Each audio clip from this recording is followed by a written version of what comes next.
Hello everyone, good morning and welcome to my YouTube channel. मैं अभी आप लोगों को इकोनॉमी स्टार्ट कराने जा रही हूँ, भारतीय अर्थव्यवस्था। लेकिन उससे पहले कुछ चीज़ें क्वेश्चंस कम होंगे, लेकिन उन जो भी चीज़ें आपको कराऊंगी विद एक्स्ट्रा फैक्ट। पहला चैप्टर ही यहाँ पर आप लोगों का रखा हुआ है भारतीय अर्थव्यवस्था का, जिसमें जो महत्वपूर्ण पहलू होते हैं उनको यहाँ पर one by one, step to step हम यहाँ पर करेंगे। ठीक है। अगर आप इकोनॉमिक्स पढ़ रहे हैं, ठीक है, आप में से बहुत सारे बच्चों ने पढ़ा भी होगा, तो मैं आपसे कहती हूँ कि अर्थशास्त्र की जो उत्पत्ति है ना, उसका कारण क्या है, व्हाई इकोनॉमिक्स इमर्ज्ड।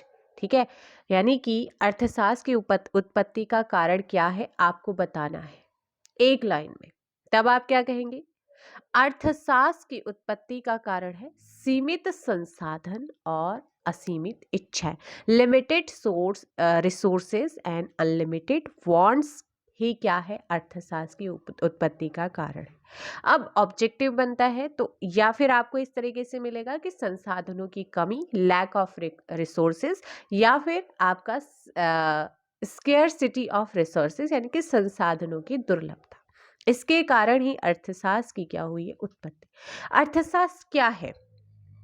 अर्थशास्त्र संसाधनों का प्रयोग कैसे करना है ना, यानी कि मैनेजमेंट ऑफ रिसोर्सेज, संसाधनों का प्रबंधन कैसे करना है, उसी को इकोनॉमिक्स कहते हैं। अर्थशास्त्र क्या है? यही अर्थ, यानी कि या फिर दूसरी लैंग्वेज में कहूँ, एफिशिएंट यूटिलाइजेशंस ऑफ रिसोर्सेज, यानी कि संसाधनों का कुशलतम उपयोग कैसे करेंगे, वो इकोनॉमिक्स है।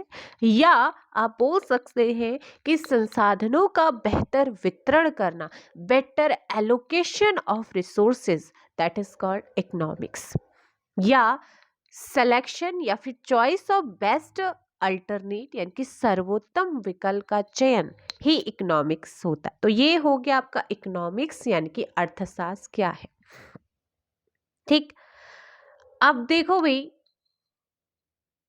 अर्थव्यवस्था क्या है, इकोनॉमी क्या है। अर्थशास्त्र आपने पढ़ा कि संसाधनों का प्रयोग कैसे करना है, अर्थशास्त्र की उत्पत्ति का रीजन आपने पढ़ा है। अर्थव्यवस्था क्या है? तो अर्थव्यवस्था क्या है, इकोनॉमी क्या है? वह भौगोलिक क्षेत्र जहां पर संसाधन सीमित है, या जहां पर क्या है, असीमित इच्छाओं की पूर्ति, सीमित संसाधन उपलब्ध। ठीक है, जहां पर इच्छाएं तो अनलिमिटेड है, लेकिन रिसोर्सेस क्या है, सीमित है, और उन्हीं के द्वारा उनकी इच्छाओं की पूर्ति क्या है, उपलब्ध होती है। अब इकोनॉमी किसी देश की हो सकती है, किसी गांव की हो सकती है, किसी स्थान की हो सकती है, किसी स्टेट की हो सकती है, किसी सिटी शहर की हो सकती है। ये आपको ध्यान रखना। अ geographical area where limited resources are available to fulfill unlimited wants, that is called economy. अब मैं आपसे कहूँ कि भारत की इकोनॉमी कैसी है, तो आप कहेंगे कि मैम भारत की इकोनॉमी क्या है, मिक्स्ड इकोनॉमी है। क्या है? Mixed economy. यहाँ पर क्या है, भारत की इकोनॉमिक्स है। लेकिन मैं आपसे कहूँ कि अब मैं आपसे ये कह रही हूँ कि देखो, भारत की इकोनॉमिक्स आपने बोला मिक्स्ड इकोनॉमिक्स है, ठीक है, लेकिन ये आपको पढ़ना है किसमें, टाइप ऑफ इकोनॉमी में। इकोनॉमी के टाइप, अर्थव्यवस्था का वर्गीकरण वैसे मेनली 3 टाइप में होता है, लेकिन मैं आपको जो बताऊंगी वो अलग अलग टाइप्स भी आप पढ़ेंगे। कैसे? चलो, फर्स्ट आता है on the basis of trade, यानी कि व्यापार के आधार पर अर्थव्यवस्था कितने प्रकार की होती है, 2 प्रकार की होती है। व्यापार के आधार, on the basis of trade, खुली अर्थव्यवस्था, ओपन इकोनॉमी। एक होती है आपकी क्लोज्ड इकोनॉमी। ठीक है, इसमें कुछ टर्म आएंगे जिनको आपने ध्यान से सुनना है, बाद में वहां पर क्वेश्चंस भी मैं पूछूंगी। व्यापार के आधार पर हमारी जो इकोनॉमी होती है, उस टाइप्स ऑफ इकोनॉमिक्स में पहला टाइप व्यापार के आधार पर, on the basis of trade, and on the basis of trade के आधार पर 2 टाइप्स की, एक होती ओपन इकोनॉमी। इंडिया 1990 तक क्या था, 1991 से पहले या 1990 तक क्या था, एक तरीके से क्लोज्ड इकोनॉमी था। ठीक है। लेकिन 1991 में जब नरसिम्हा राव प्राइम मिनिस्टर थे और वित्त मंत्री मनमोहन सिंह थे, उसके बाद जो है वो ओपन किस में आई है, ओपन इकोनॉमी में आई। अब ये ओपन यानी कि खुली इकोनॉमी क्या होती है, इकोनॉमी, और क्लोज्ड इकोनॉमी क्या है? तो खुली इकोनॉमी यानी कि ऐसे देश जहां पर अंतर्राष्ट्रीय या दूसरे देशों से व्यापार करने पर प्रतिबंध न लगा है, या फिर प्रतिबंध मुक्त अंतर्राष्ट्रीय व्यापार हो, बैरियर फ्री इंटरनेशनल ट्रेड, या मैं आपसे ये कह सकती हूँ कि ओपन खुली अर्थव्यवस्था उस अर्थव्यवस्था को कहते हैं जहां निर्यात और आयात की अनुमति होती है। ठीक है, तो इसे कहते हैं आपकी क्या, ओपन। लेकिन हमारा जो इंडिया था ना, वो 1991 के बाद क्या बना है, ओपन यानी कि खुली अर्थव्यवस्था बना है। अब देखो भाई, क्लोज्ड इकोनॉमी यानी कि बंद अर्थव्यवस्था वह अर्थव्यवस्था होती है जहां ऐसे देश जहां पर अंतर्राष्ट्रीय व्यापार या दूसरे देशों से व्यापार करने पर प्रतिबंध लगा होता है। वहां ना तो आयात होता है ना निर्यात होता है, neither export nor import, that is called closed economy. इस क्लोज्ड इकोनॉमी को ही प्रोटेक्शनिज्म यानी कि संरक्षणवाद भी कहा जाता है। संरक्षणवाद अर्थात अंतर्राष्ट्रीय प्रतियोगिता से घरेलू उद्योगों को बचाना, to protect domestic industries from international competition से जो हमारे घरेलू उद्योग हैं उनको बचाना ही क्लोज्ड इकोनॉमी। जैसे नॉर्थ कोरिया, हालांकि कोविड के दौरान जब मेडिसिन वगैरह जरूरत पड़ी तो तब उसने क्या करा था, खरीदा था, लेकिन वैसे वो बहुत कम क्या करता है, निर्यात करता है। ठीक है, अब देखो भाई, ग्लोबलाइजेशन एक वर्ड आता है, वैश्वीकरण। विश्व के अन्य देशों से वस्तु, सेवा, पूंजी, तकनीक का लेन देन करना ही आपका क्या कहलाता है, ग्लोबलाइजेशन, वैश्वीकरण। ठीक है, तो ये आप लोगों ने ध्यान रखना है। तो ग्लोबलाइजेशन, मैं आपसे कहूं कि ट्रेड के आधार पर भारत की अर्थव्यवस्था कैसी है, खुली अर्थव्यवस्था है या क्लोज्ड इकोनॉमी है, तो आप कहेंगे कि वर्तमान में भारत की अर्थव्यवस्था कैसी है, ओपन है, खुली अर्थव्यवस्था है। अच्छा, मैंने कहा कि ग्लोबलाइजेशन, वैश्वीकरण, विश्व के अन्य देशों से वस्तु, सेवा, पूंजी, टेक्नोलॉजी का लेन देन करना। तो अब मुझे बताओ कि ग्लोबलाइजेशन किसके अंतर्गत आएगा, किस इकोनॉमी के अंतर्गत आएगा? तब आप कहेंगे कि ओपन के अंतर्गत आएगा। और मैं कहूँ कि संरक्षणवाद, प्रोटेक्शनिज्म, है ना, प्रोटेक्शनिज्म जो आपका आता है वो किसके अंतर्गत आता है, संरक्षणवाद, किस इकोनॉमिक्स में आता है? तो आप कहेंगे क्लोज्ड इकोनॉमी। अच्छा, एक आता है डंपिंग, क्या है? कई बार पूछा जाता है कि डंपिंग क्या है। डंपिंग, जिसे राशि पतन कहते हैं हिंदी में, राशि पतन। तो सुनिएगा पहले कि डंपिंग क्या है। विदेशी बाजारों में वस्तु को बहुत कम कीमत पर बेचना। जैसे कि मैं एग्जाम्पल देती हूँ, चाइना क्या करता है, क्योंकि इंडिया बहुत ज्यादा व्यापार करता है, चाइना से खरीदता है। ठीक है, चाइना से सबसे ज्यादा क्या करता है, खरीदता है, यानी कि चाइना, वहां से सस्ती चीजें मिलती हैं। ठीक है, इसीलिए अब वो क्या करता है, सस्ती चीजें, अब इंडिया में वही चीज क्या मिल रही है, चाइना की है, वो सस्ती में मिल रही है, और वही चीज इंडिया में, इंडिया की स्वदेशी है और वो महंगी मिल रही है, तो वो किससे खरीदेंगे आप लोग? जाहिर सी बात होती है, जो सस्ती वाली होती है हम उसे परचेज करते हैं ना। तो यहाँ पर भी डंपिंग इसी को कहते हैं कि विदेशी बाजारों में वस्तु को बहुत कम कीमत पर बेचना, एक तरीके से लालच, दैट इज कॉल्ड डंपिंग। तो ये भी किसके अंतर्गत आता है, ओपन इकोनॉमी के अंतर्गत आता है। तो ये था आप लोगों का। अगर मैं आपसे कहूं कि डंपिंग क्या है, राशि पतन क्या है, तब आप कहेंगे कि विदेशी बाजारों में वस्तु को बहुत कम कीमत पर बेचना ही आपका डंपिंग कहलाता है। Good at very low price in foreign market. ठीक है, एज एग्जाम्पल चाइना जैसे करता है। ठीक है, ग्लोबलाइजेशन वैश्वीकरण के भी किसके अंतर्गत आता है? ओपन के अंतर्गत आता है। इसमें लेन देन होता है एक से दूसरे देश के बीच में, है ना। और संरक्षणवाद क्लोज्ड इकोनॉमी में आता है। अब देखो, आपने पढ़ा था, टाइप पढ़ रहे थे व्यापार के आधार पर, ओपन एंड क्लोज पर। अब आंसर दो इस क्वेश्चन का। बंद अर्थव्यवस्था, क्लोज्ड इकोनॉमी वह अर्थव्यवस्था है जिसमें क्या होता है? मैंने कहा वहां ना तो आयात होगा ना ही निर्यात होता है। So correct answer is option D. Close economy is the economy in which neither export nor import take place. So option D. Next question.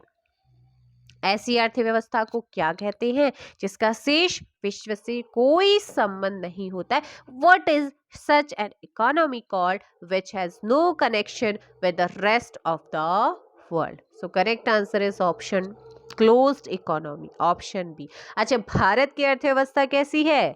Closed है या ओपन है? वैश्वीकरण है या नहीं है? बिल्कुल है भाई। तो कैसी है? ओपन है। ठीक है। नेक्स्ट क्वेश्चन आप लोगों का है, वैश्वीकरण का अर्थ क्या है? सो क्वेश्चन नंबर 3 का आंसर दीजिएगा आप लोग फटाफट से। So correct answer is option C. घरेलू अर्थव्यवस्था का वैश्विक अर्थव्यवस्था के साथ एकीकरण या विश्व के अन्य देशों से वस्तु, सेवा, पूंजी, टेक्नोलॉजी का लेन देन करना ही आपका क्या कहलाता है? ग्लोबलाइजेशन कहलाता है। सो ऑप्शन हो जाएगा आप लोगों का यहाँ पर सी। नेक्स्ट क्वेश्चन, वैश्वीकरण की प्रक्रिया से अभिप्राय क्या है? बताइएगा जल्दी से। Question number 4। So question number 4 का ऑप्शन हो जाएगा सी, विश्व में एकल करेंसी लागू करना। ठीक है, implementation of single currency in the world, option C. Question number 4 का सी करेक्ट आंसर होगा। नेक्स्ट क्वेश्चन, लैंग्वेज चेंज हो जाती, समझना पड़ेगा। भारतीय अर्थव्यवस्था के वैश्वीकरण का अर्थ क्या है? तो बताइएगा जल्दी से। यहाँ पर भारतीय अर्थव्यवस्था की वैश्वीकरण का अर्थ आपसे पूछा है। Question number 5। Incorrect answer is option D, आयात प्रतिस्थापन के कार्यक्रमों को त्याग देना। यही इसका अर्थ है, आयात प्रतिस्थापन के कार्यक्रमों को त्याग देना। अबंडानिंग प्रोग्राम्स ऑफ इंपोर्ट सब सिचुएशन। ठीक है, तो यहां पर आप लोगों को सब situation. So correct answer is option D. Next question number आप लोगों का 6। क्वेश्चन नंबर 6 देखेंगे आप लोग। भारत सर्वाधिक निर्यात जो है किसके साथ करता है? जल्दी बताइएगा। India's largest export to. तो भारत जो है सबसे ज़्यादा निर्यात किसके साथ करता है? तो याद रखना है India's India's largest export to USA, America के साथ, यूनाइटेड स्टेट ऑफ अमेरिका, यहाँ पर आपने ध्यान रखना है। एंड नेक्स्ट की अगर मैं बात करूँ, भारत का सबसे बड़ा व्यापारिक साझेदार देश कौन है? मैंने पूछा है। देखो, एक्सपोर्ट करता है यूएसए के साथ, अब मैंने कि बेचता है सबसे ज़्यादा, लेकिन ये 2021 से आप लोगों ने ध्यान रखना है। नहीं, ये आप लोगों का याद रखना है कि यूएसए के साथ वो क्या करता है? एक्सपोर्ट यानी कि बेचता है। और खरीदता सबसे ज्यादा किससे है? चाइना से। भारत का सर्वाधिक आयात, इंडियाज लार्जेस्ट इंपोर्ट होता है, इंपोर्ट फ्रॉम चाइना। याद रखना है, आयात खरीदता चाइना से ज्यादा है, बेचता यूएसए को ज्यादा है। भारत का सबसे बड़ा व्यापारिक साझेदार देश 2021 से पहले चाइना हुआ करता था, लेकिन 2021 में जो रिपोर्ट आई थी उसके according India's largest trading partner country यानी कि भारत का सबसे बड़ा व्यापारिक साझेदार देश कौन है? यूएसए है, अमेरिका है, ऑप्शन बी। क्वेश्चन नंबर 7 का ऑप्शन बी। नेक्स्ट आप लोगों का है, भारत का सर्वाधिक आयात है ना, इंपोर्ट जो है वो किस देश के? आय नहीं होगा, ये गलत, थोड़ा सा यहाँ पर एरर हुई है। तो आप करेंगे इसे क्या हो जाएगा? आयात यानी कि import. India has maximum import with which country? Bharat का सर्वाधिक आयात किस देश के साथ होता है? अभी बताया था, सर्वाधिक आयात चाइना से, सर्वाधिक निर्यात होता है यूएसए से। भारत का सबसे बड़ा व्यापारिक साझेदार देश यूएसए है। और भारत में सर्वाधिक विदेशी निवेश, लार्जेस्ट फॉरेन इन्वेस्टमेंट जो होता है वो सिंगापुर करता है। तो भारत में सर्वाधिक विदेशी निवेश किस देश से होता है? तब आप आंसर करेंगे, वो होता है सिंगापुर से। तो ऑप्शन डी आपका यहाँ पर सही आंसर होगा। आर्थिक विकास के दृष्टिकोण से भारत की गिनती होती है। अभी मैं आपको टाइप बता रही थी, मैंने आपको व्यापार के आधार पर बताया था। नेक्स्ट मैं आपको on the basis of income, income आय के आधार पर जो है इकोनॉमी के टाइप्स बता रही हूँ। और आय के आधार पर भी तीन प्रकार के होते हैं। एक उच्च आय वाले देश होते हैं, हाई इनकम कंट्रीज। एक उच्च मध्यम आय यानी कि अपर मिडल इनकम वाले होते हैं। एक होते हैं कम मध्यम आय, लोअर मिडल इनकम। चार टाइप के होते हैं ये। एक होता है, चौथा होता है कम आय देश, low income country. Low income country जिनकी आय जो है एक पर्सन की एक साल की निकालते हैं, एक साल में लेस देन $1086 से कम होती है आय उनकी एक पर्सन की, तो वो आपकी कम आय वाले देशों में आएगा।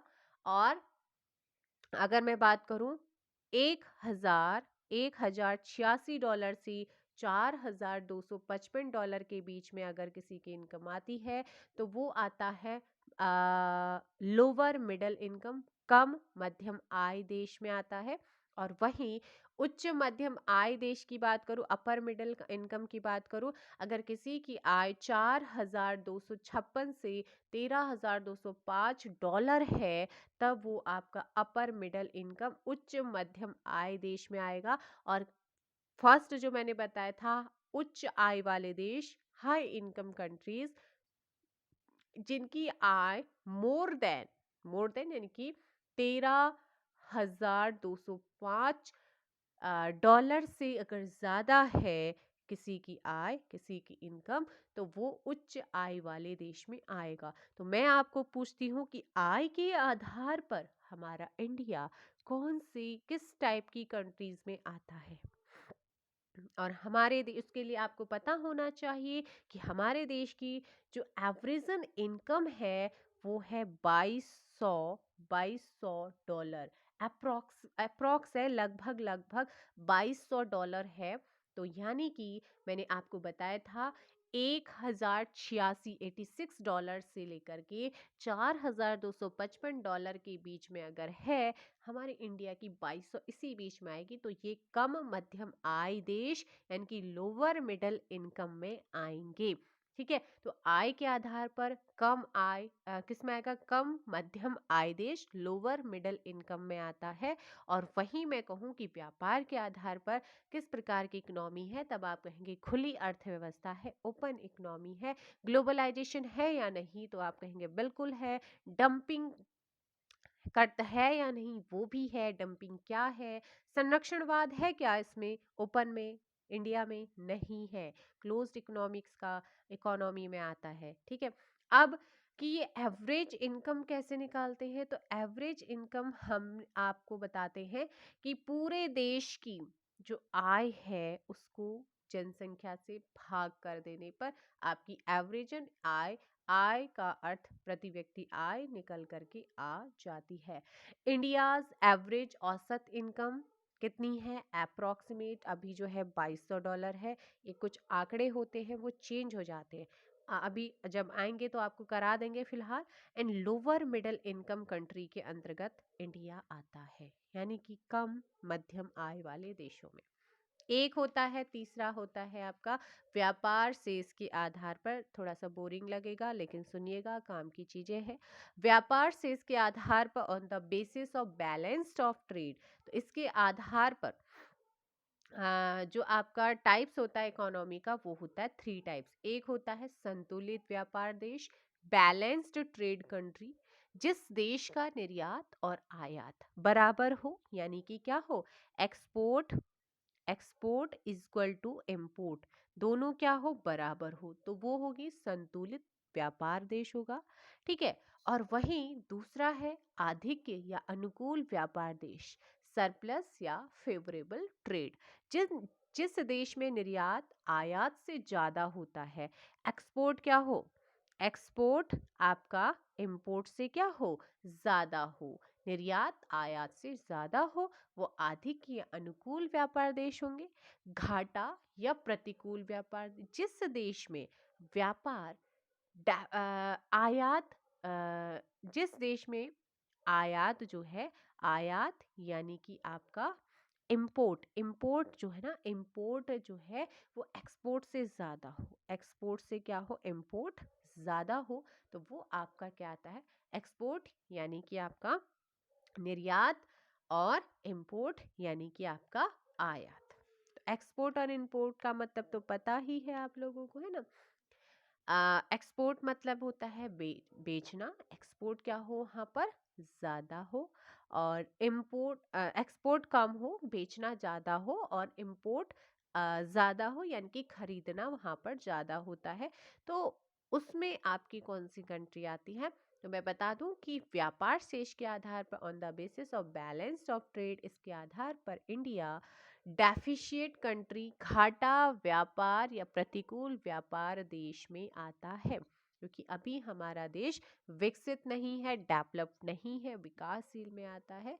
तो हमारा इंडिया अभी जो है घाटा या प्रतिकूल व्यापार देश के अंतर्गत आता है, डेफिशिट या अनफेरेबल ट्रेड के अंतर्गत आता है, अर्थात जहां आयात ज्यादा हो निर्यात से, यानी कि हम खरीदते ज्यादा है, बेचते कम है।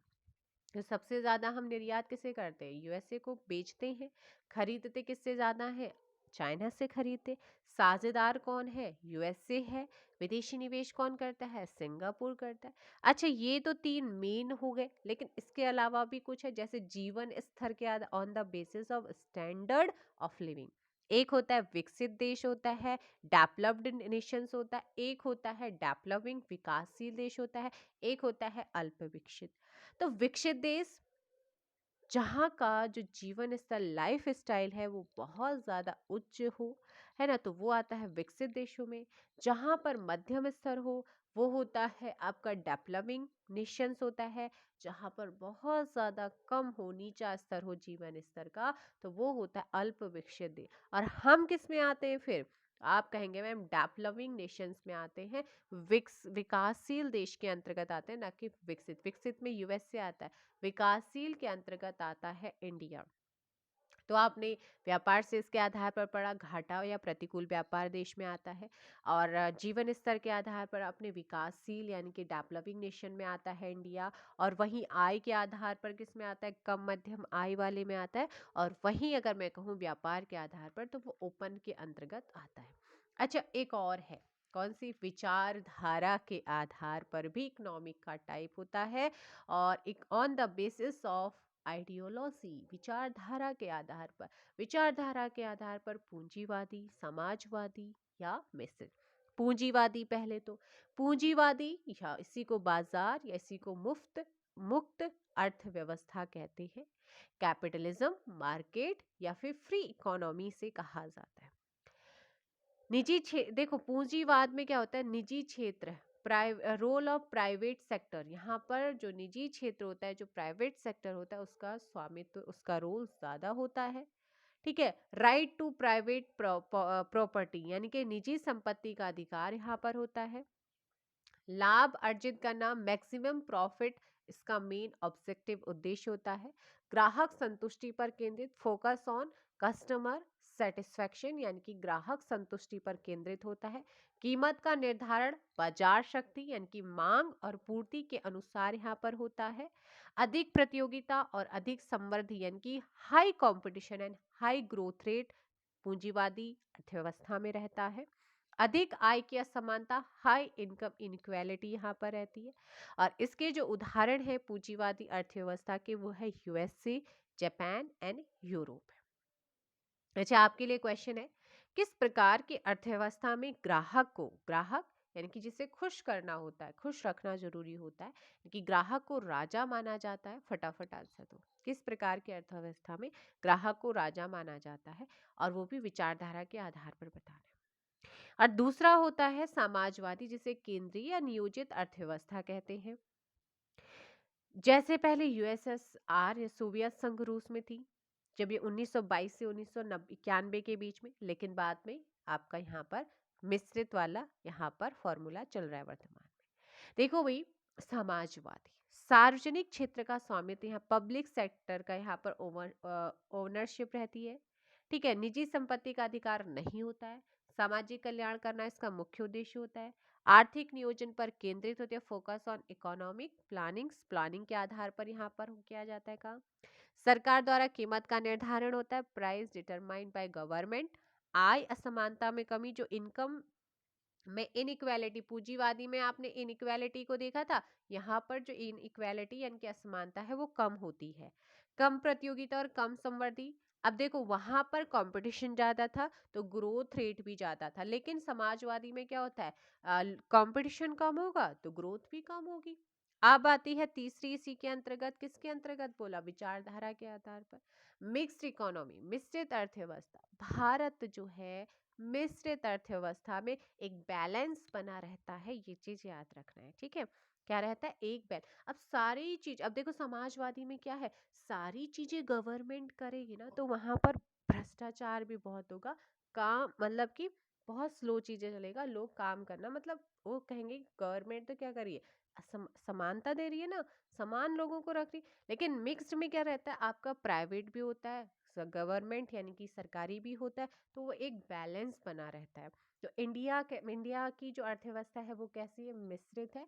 यानी कि आप लोगों का बोल सकते हैं जहाँ पर सार्वजनिक और निजी क्षेत्र दोनों का ही सह अस्तित्व होता है, जैसे हमारे इंडिया में है, ब्राजील में है, रशिया में है, इंडोनेशिया में है, ठीक है। तो ये चीज आप यहाँ पर ध्यान रखना है। और इसके बाद भाई इस क्वेश्चन का आंसर, तो आर्थिक विकास के दृष्टिकोण से भारत की गिनती होती है, या विचारधारा के आधार पर या आर्थिक विकास के दृष्टिकोण से भारत की गिनती किन देशों में होती। एक मिनट, अ, अगर मैं कहूँ कि आर्थिक विकास या जीवन स्तर के आधार पर भारत की गिनती होती है किन राष्ट्र के रूप में, अभी पढ़ा ना, विकसित, विकासशील या अल्प विकसित। तो आंसर होगा डेवलपिंग यानी कि विकासशील देश में। आंसर हो जाएगा ऑप्शन सी। अगर मैं कहूँ विचारधारा के आधार पर, ठीक है, हमारे देश की अर्थव्यवस्था कैसी है, तब आप कहेंगे यहाँ पर मिश्रित अर्थव्यवस्था है। व्यापार शेष के आधार पर कैसी अर्थव्यवस्था है, घाटा या प्रतिकूल व्यापार देश में आता है हमारा इंडिया। और वहीं मैं अगर बात कहूँ कि आय के आधार पर हमारा देश किस वर्ग में आता है, तो आप कहेंगे कम मध्यम आय वाले वर्ग में आता है। और मैं वही कहती हूँ कि व्यापार के आधार पर इंडिया की जो अर्थव्यवस्था है वो कैसी अर्थव्यवस्था है, ओपन या क्लोज्ड या नन ऑफ दीज या दोनों ही, तब आप कहेंगे कि यहाँ पर मैम क्या है कि ओपन इकोनॉमी। अच्छा, मैंने आपसे क्वेश्चन पूछा था कि किस प्रकार की अर्थव्यवस्था में ग्राहक को राजा माना जाता है, तब आपको ध्यान रखना है क्योंकि जो प्राइवेट सेक्टर होता है ना, जहाँ पर प्राइवेट का रोल ज़्यादा होता है, कैपिटलिज्म जहाँ पर होता है, वहाँ पर ग्राहक उपभोक्ता को भगवान माना जाता है, संप्रभु माना जाता है, तो इसलिए उसे खुश करना जरूरी है। तो अर्थव्यवस्था में ग्राहक, ये क्वेश्चन आपका पूछा गया है, ग्राहक को राजा माना गया तो वो पूंजीवादी वाली में माना गया है। तो चलिएगा, मिलते हैं नेक्स्ट वीडियो में। आज के लिए इतने ही क्वेश्चंस आप लोगों के रखे थे, लेकिन जितना मैंने बताया है आई होप सो आपको समझ आया होगा। एक कोशिश थी मेरी छोटी सी, क्योंकि ऑब्जेक्टिव तो आप लगा ही लेते हैं, लेकिन कुछ नए मेरे भाई बहन होंगे जो पहली बार इन चीज़ों को पढ़ रहे हैं और इकोनॉमिक्स की आप बात कर रहे हैं, तो आई होप सो आपको समझ आया होगा। लास्ट में जाते जाते, भारत सबसे ज़्यादा निर्यात यानी कि बेचता किसे है, इसका आंसर देंगे। और भारत, ये क्वेश्चन अभी पूछा भी जा चुका है आप लोगों का, ठीक है ना। आगे आपसे ये पूछ सकते हैं कि भारत का सर्वाधिक आयात यानी कि इम्पोर्ट यानी कि हम जिससे खरीदते हैं वो कौन सी कंट्री है, या भारत का सबसे बड़ा साझेदार देश कौन है, यूएसए है। भारत में सर्वाधिक विदेशी निवेश कौन करता है, सिंगापुर करता है। तो मिलते हैं नेक्स्ट वीडियो में, फिलहाल के लिए इतना ही। Thank you so much. Session अच्छा लगा हो तो चैनल को क्या करेंगे, सब्सक्राइब करेंगे, वीडियो को लाइक करेंगे और शेयर ज़रूर कीजिएगा। Thank you so much.